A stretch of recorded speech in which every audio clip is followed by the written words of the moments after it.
الحمدللہ رب العالمین والصلاة والسلام علی سید الانبیاء والمرسلین۔ معزز سامعین و ناظرین، السلام علیکم ورحمۃ اللہ وبرکاتہ۔ درس شمائل مصطفیٰ صلی اللہ علیہ وسلم کے ساتھ ایک بار پھر حاضر ہیں۔ آج انشاءاللہ الکریم رسول پاک صلی اللہ تعالی علیہ وسلم کی پیشانی کے حوالے سے سماعت کریں گے کہ رسول پاک صلی اللہ تعالی علیہ وسلم کی پیشانی مبارک کیسی تھی اور اس میں حسن کیسا تھا۔ اس حوالے سے پہلی روایت جو ترمذی شریف میں موجود ہے، ہند بن ابی حالہ رضی اللہ تعالیٰ عنہ روایت کرتے ہیں، قال کان رسول اللہ صلی اللہ تعالی علیہ وسلم واسع الجبین۔ حضرت ہند بن حالہ رضی اللہ تعالیٰ عنہ فرماتے ہیں کہ رسول پاک صلی اللہ تعالی علیہ وسلم کی جو پیشانی مبارک تھی یہ کشادہ تھی۔ اعلی حضرت امام اہل سنت فرماتے ہیں جس کے ماتھے شفاعت کا سہرا رہا، جس کے ماتھے شفاعت کا سہرا رہا، اس جبین سعادت پہ لاکھوں سلام۔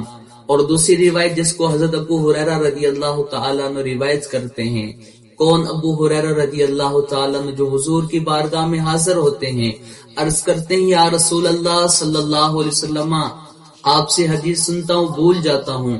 محبوب پاک صلی اللہ علیہ وسلم نے فرمایا اے ابو ہریرہ اپنی چادر کو بچھا دو۔ آپ نے چادر بچھائی، محبوب پاک نے اپنے ہاتھ بھرے اور اس کے اندر ڈال دیے۔ رسول پاک صلی اللہ علیہ وسلم نے فرمایا اے ابو ہریرہ اس کو فولڈ کرو اور اپنے سینے سے لگا لو۔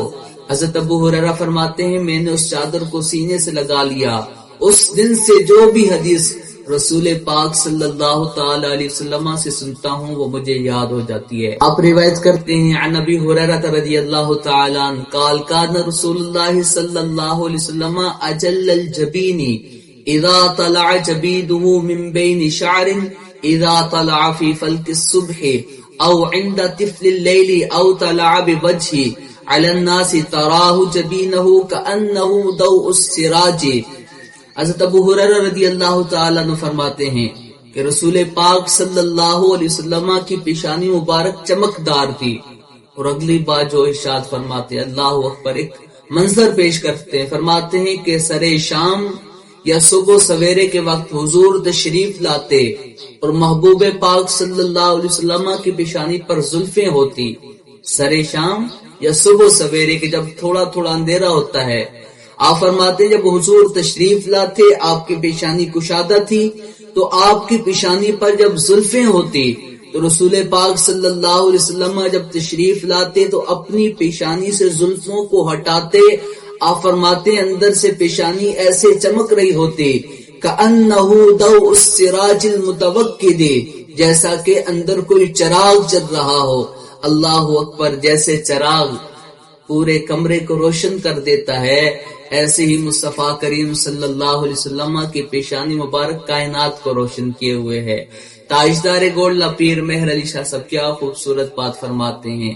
آپ فرماتے ہیں مکھ چند بدر شاشانی ہے، متھے چمکے تلاٹ نورانی ہے، کالی زلفت اک مستانی ہے، مہمور اکھی ہن مد بریاں، اور اس صورت نو میں جان آکھاں، جان آکھاں کے جانے جہان آکھاں، سچ آکھاں تے رب دی میں شان آکھاں، جس شان تو شانہ سب بنیاں۔ اللہ عز و جل سے دعا ہے اللہ پاک ہمیں رسول پاک صلی اللہ تعالی علیہ وسلم کی زیارت نصیب فرمائے۔ آپ تمام احباب سے گزارش ہے کہ ہمارے چینل کو سبسکرائب کریں اور بیل آئیکن کو بھی پریس کر دیں تاکہ ہر آنے والی نئی ویڈیو آپ تک پہنچتی رہے۔ اپنے میزبان بلال احمد الوی کو اجازت دیجیے۔ السلام علیکم ورحمۃ اللہ وبرکاتہ۔